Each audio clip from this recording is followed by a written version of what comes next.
Vice-Chancellor of the University, Ministers of State, Members of Parliament, and everybody gathered here, I'm always filled with immense joy whenever I visit this campus, because I'm no stranger to this campus. Even though I'm an alumni of University of Ghana, I had many friends here.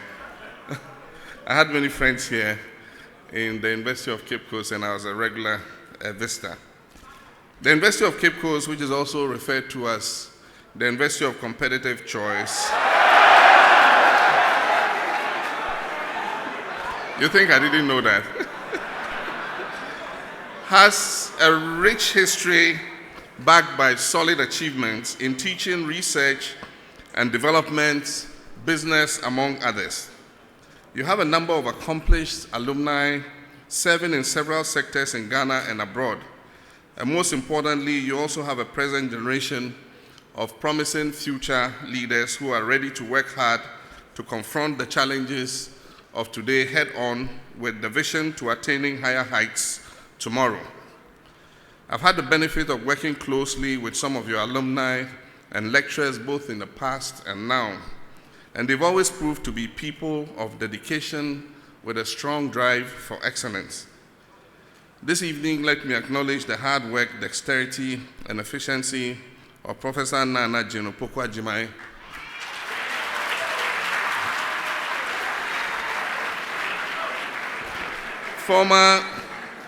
former Vice-Chancellor of UCC and current Minister of Education of Ghana.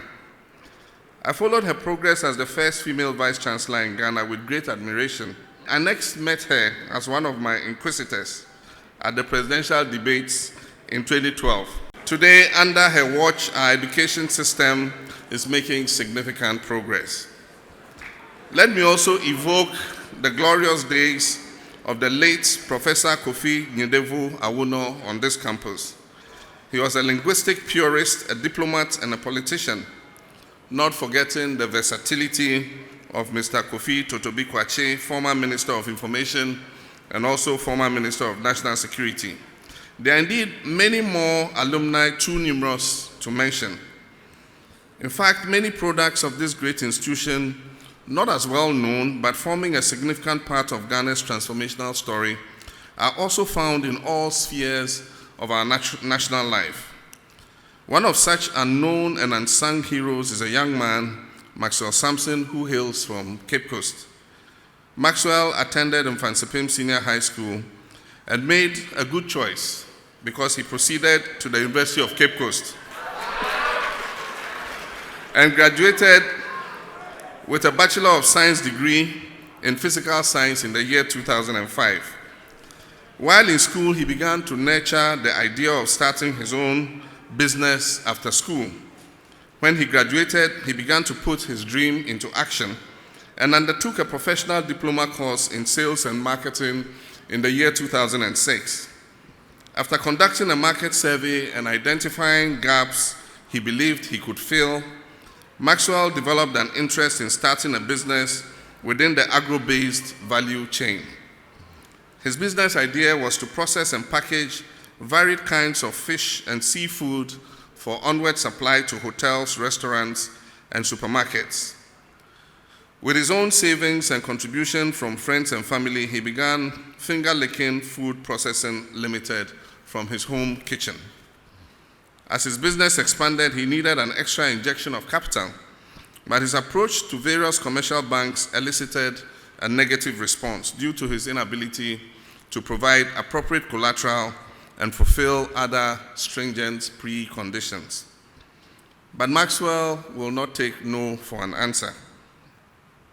Following my announcement of a 10 million Ghana cedi Youth Enterprise Support Initiative, Max was among the first to apply and was fortunate to be picked among the first batch to benefit from this fund. Following the support he received from the Youth Enterprise Support Initiative, Maxwell has today moved his business out of his home kitchen to a new facility with a new production room. He secured new large-size freezers to store his products and has increased his product lines from a previous 5 to 15 different products. Today, he's increased his capacity and now supplies 2 5-star hotels in Accra 2 4-star hotels, 6 3-star hotels, and over 8 popular restaurants, as well as a leading shopping chain in Accra and Kumasi. Maxwell now employs other young people to assist him in his business. He's also created a regular supply chain for the fisher folk from whom he purchases his fish and his seafood. Maxwell is an alumnus of this great university, and like other people I mentioned, he is filled with dedication and a strong drive for excellence. Ladies and gentlemen,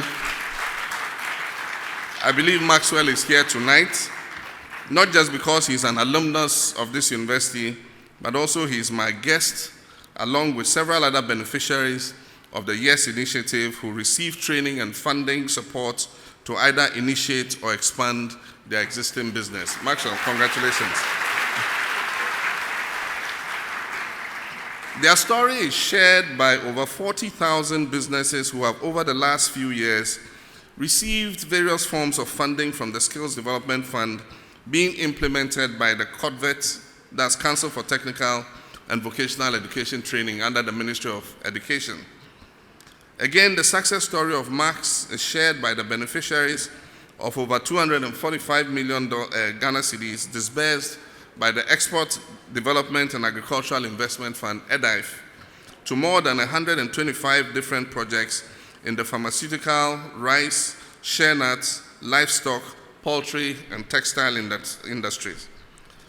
Last but not the least, his story can also be likened to that of the over 190,607 beneficiaries of loans disbursed by the Microfinance and Small Loans Center between 2010 and 2015. Through this intervention, enterprising beneficiaries have been able to grow their small and medium enterprise businesses, providing employment for themselves and in many cases creating jobs for other people. My dear students, it is the entrepreneurial acumen of ordinary individuals like these across the length and breadth of our country that serves as the engine of Ghana's transformational drive.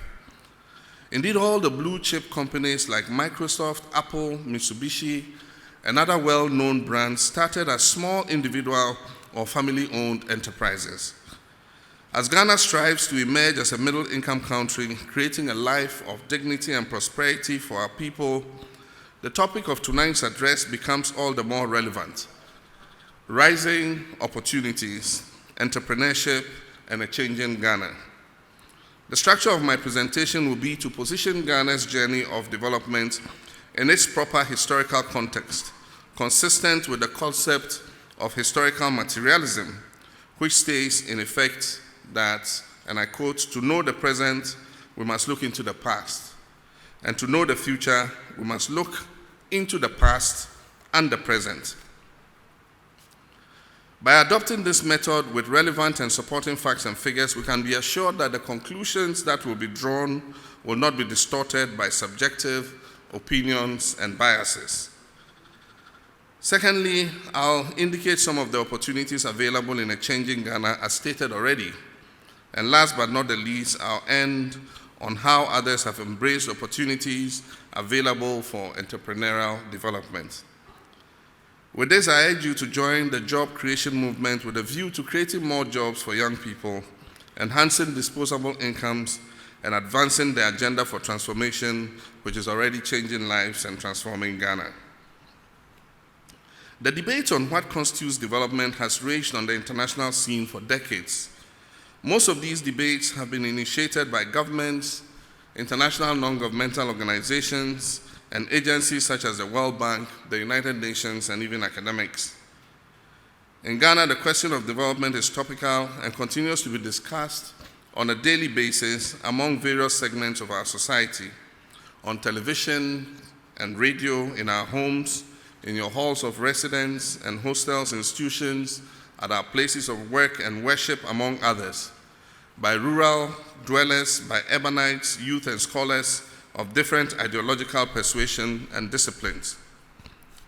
The terms development and underdevelopment gained currency after the Second World War. Prior to this, Western academics and governments, although aware of the significant differences in living standards of the global North and South, were more preoccupied with how to exploit labor and other natural resources of the so-called newly discovered worlds and later colonized lands. They were focused in another sense on exposing the inhabitants of these so-called newly discovered worlds to civilization, including the provision of Western goods and, of course, the spread of the Christian religion. The original conception of development was associated with a high mass consumption society, with high national income, a market orientation, specialization of labor, as well as a cash-based economy. The mechanism to achieve this concept of development was rapid economic growth through capital accumulation and investments. Development was inferred as the capacity of a national economy to generate and sustain an annual increase in its domestic national product at rates of between 5 to 7% or more. By the 1950s and 1960s, linear growth models and some prescribed alternative trajectories had begun to be discussed, through which underdeveloped countries in Latin America, Asia, and Africa would follow in later years to achieve development. Ladies and gentlemen, growth in gross national and domestic product and per capita income had become the major instrument for measuring development and classifying countries and regions as either developed or underdeveloped. By the early 1970s, proponents of the structural change approach, such as Arthur Lewis and Chinnery, also brought into focus the concept of structural transformation. This group argued that development involved shifts from agrarian agriculture to industrialization. Hence, the popular definition of development as growth and structural change in economies draws on this expanded conception of development. But still in the 1970s, developing countries were faced with the stark reality that development premised on growth had eluded them, and that the pursuit of growth-oriented development had increased inequality and poverty. At this time, Ghana's own economy, after seeing some significant growth in the first half of the 70s, relapsed into stagnation and even passed through several years in which our economy was contracting. Against this background, in the late 70s, a movement dominated by third world scholars and governments emerged on the scene advocating the tearing down of the stereotype and calling for a more comprehensive framework to guide the development discourse. The thrust of this new development paradigm, human-centered development, was that development should focus on the human well-being rather than on capital accumulation and economic growth. This led to the birth of human development indexes and the concept of sustainable development. Sustainable development was popularized by the Brundtland Commission report in 1987 and the Earth Summit in Rio in 1992. Sustainable development meets the needs of the present without compromising the ability of future generations to meet their own needs. It seeks to integrate environmental conversation with social and economic development. And that is why I was proud to have been chosen to represent you, my dear citizens, as co-chair with Prime Minister Erna Solberg of Norway to steer the affairs of the eminent advocates appointed by the United Nations to help generate momentum and commitments to the SDGs by the year 2030.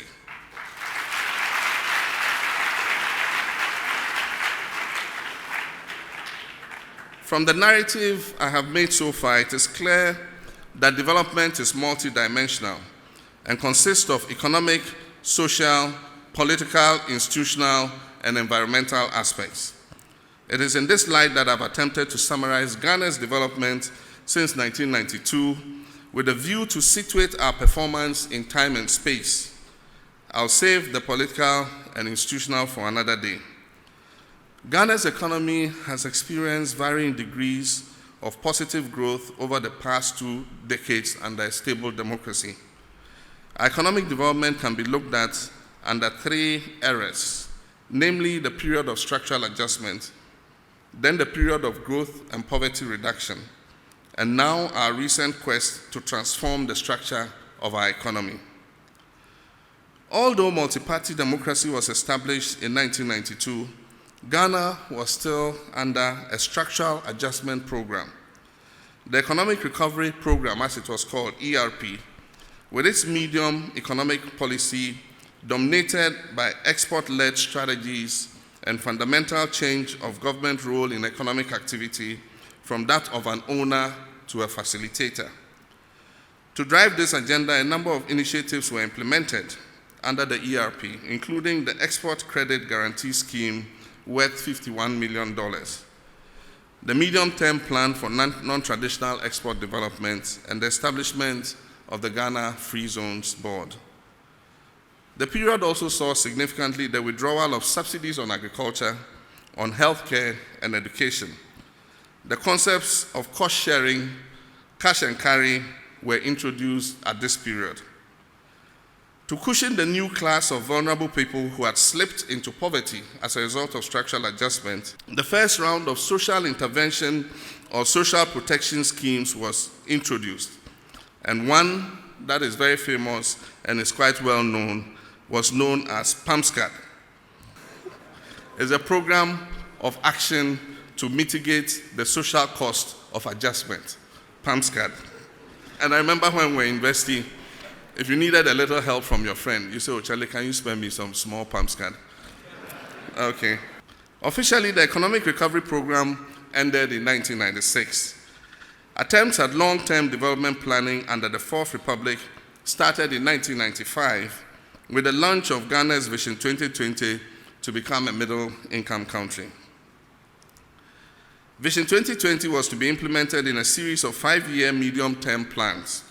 Infrastructure projects envisioned under the plan included, at that time, the Abuadze thermal plant was envisioned under Vision 2020 as far back as 1995. Urban housing schemes such as Adenta, so if you see the Adenta SNIT housing scheme, it was envisioned under Vision 2020. In Sakumono, in Koforidua, Sunyani, Cape Coast, and other regional capitals. Rural and self-help electrification programs were also introduced. And so if you see the rural electrification program that has sent Ghana to above 80% of electricity access, then it started under Vision 2020. Under this medium-term program, poverty declined from 51.7% to 39.5% between 1991-92 to 1998-99. Then between the year 2000 and 2009, although Ghana received a handsome democracy dividend as a result of the successful election and transfer of power after the 2000 election, by end of September 2002 failed the 3-year economic program agreed with the International Monetary Fund under its Poverty Reduction and Growth Facility. Ghana subsequently signed up for the HIPIC initiative in the year 2002. This era ushered in the era of the poverty reduction strategies. Growth and poverty reduction between 2007 and 2008 was on the back of transfer of HIPIC funds and debt forgiveness, as well as increase in grants by Ghana's development partners. Debt relief from the International Monetary Fund under the HIPIC initiative was expected to amount to some $3.7 billion. A number of interventions subsequently were launched, namely the expansion of the existing pilot phase of the health insurance scheme into what was mutual health insurance schemes across the nation, and free maternal care and school feeding programs, which were largely operationalized after 2003, but were mainly financed by grants from the donor community. Poverty declined from the 1998-99 level of 39.5% to 28.5% by 2005-2006. The structure of the economy, however, remained largely unchanged and continued to be at the mercy of volatilities of the international commodity markets. It is therefore not surprising that the manufacturing and agricultural sectors suffered declines of -1.7% and -1.2% growth rates, respectively, by the year 2007. Apart from this, most of the pro-poor interventions, namely the free maternal health care and school feeding program, were either fully funded or heavily subsidized by donors such as the DFID and the Dutch government. Therefore, government's real contribution to these social intervention programs was very low.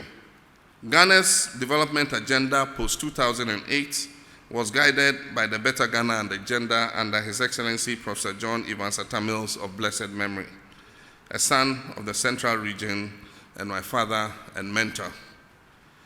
The medium-term development agenda was based on the Ghana Shared Growth and Development Agenda, GSGDA.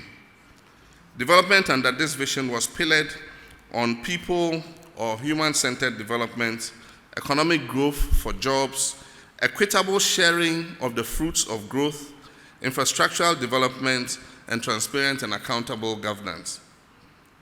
After I became elected President of Ghana based on your sovereign will from January 7, 2013, to begin my first term in office, I took one more step beyond the Better Ghana agenda aimed at transforming the structure of our local economy. The agenda for transformation, which was my medium-term vision, was presented to Parliament in the second year of this first term of my presidency. By December 2014, structural transformation of the Ghanaian economy had become the crystallized vision of both government and the private sector. Together, we're working to diversify the economy and also to add value to our primary commodities in the pharmaceutical, shea, rice, poultry, cocoa, cashew, and coffee industries.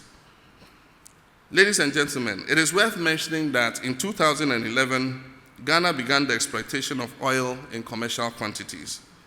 Prior to this, the Salt Pond oil field had been producing crude oil, although not in appreciable quantities. Joining the group of oil exporting countries has boosted our revenues, but its overall impact on our economy has been grossly exaggerated. The advent of oil production has led to high expectations. While Ghana has great